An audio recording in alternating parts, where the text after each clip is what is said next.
മാക്ട സംഘടിപ്പിക്കുന്ന ബാബുക്ക നൈറ്റ് കോഴിക്കോട് നടക്കുന്ന സാഹചര്യത്തിൽ ലെജൻഡറി ആയിട്ടുള്ള എല്ലാ സിംഗേഴ്സും അതിൽ പാടാനുണ്ട്.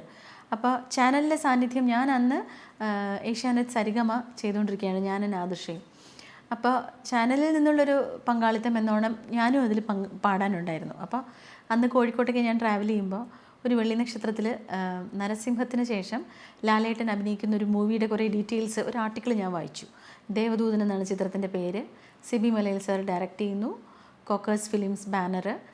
എല്ലാത്തിലും ഉപരി എൻ്റെ എവർ ഫേവറേറ്റ് ആയിട്ടുള്ള ജയപ്രദ മാം അഭിനയിക്കുന്നു എന്നൊക്കെ ഉള്ളൊരു ആർട്ടിക്കിൾ കണ്ടു. അത് വായിച്ച് അവിടെ വെച്ചിട്ട് പോയി ഞാൻ പ്രോഗ്രാമിന് റിഹേഴ്സലെല്ലാം കഴിഞ്ഞ് പ്രോഗ്രാമിൻ്റെ അന്ന് വൈകുന്നേരം സ്റ്റേജിൻ്റെ ബാക്കിൽ ചിപ്പിയുടെ ഹസ്ബൻഡ് രഞ്ജിത്തേട്ടൻ എന്നോട് പറഞ്ഞു സിബി സാറിനോടൊന്ന് സംസാരിക്കണം.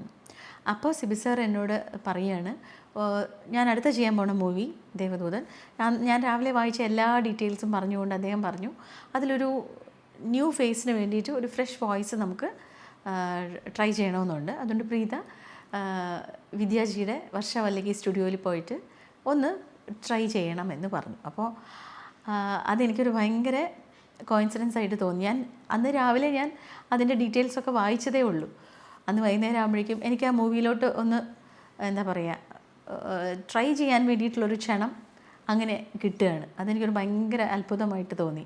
അങ്ങനെയാണ് ആ പാട്ടിന് വേണ്ടിയിട്ട് ഞാൻ ചെന്നൈക്ക് പോകുന്നത്.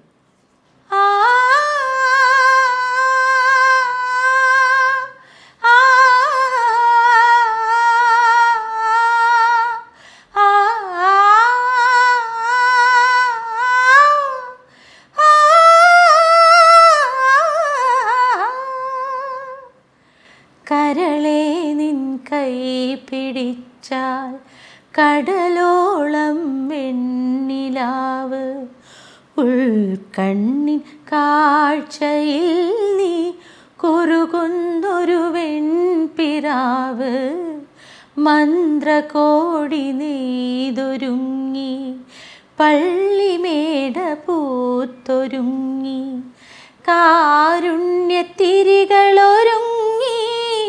മംഗല്യ പന്തലൊരുങ്ങി, എന്നുവരും നീ തിരികെ, എന്നുവരും നീ,